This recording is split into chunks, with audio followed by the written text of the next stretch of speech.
మనం కనుక గతంతో పోల్చుకున్నట్లయితే అంటే దీనికి చాలా కారణాలు ఉన్నాయి. బేసిక్ కారణాలు అవే ఉన్నా కూడా ఈ మధ్యకాలంలో మనకి పెట్స్ అవ్వడానికి కారణం ఏంటంటే ముఖ్యంగా ఈ యాంత్రీకరణ, తర్వాత మానవ జీవన శైలి కొంచెం మోడర్న్ స్టైల్కి వెళ్ళిపోయేసరికి ఫిజికల్ యాక్టివిటీ తగ్గిపోవటం, అన్నీ ఈ జీవన శైలి జబ్బులు అంటాము.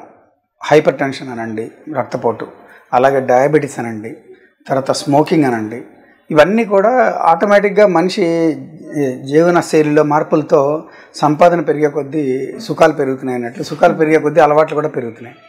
అలాగే యంగ్ పీపుల్లో ముఖ్యంగా చెప్పుకోవాల్సింది ఏంటంటే ఈ సబ్స్టెన్స్ అబ్యూజ్ అంటాం, డ్రగ్ అబ్యూజ్. సో చిన్నపిల్లలు ఇప్పుడు మనం పేపర్లో చదువుతూనే ఉంటాం, చిన్న పిల్లలకి స్కూల్స్లో కూడా డ్రగ్స్ అందుబాటులోకి వచ్చాయని.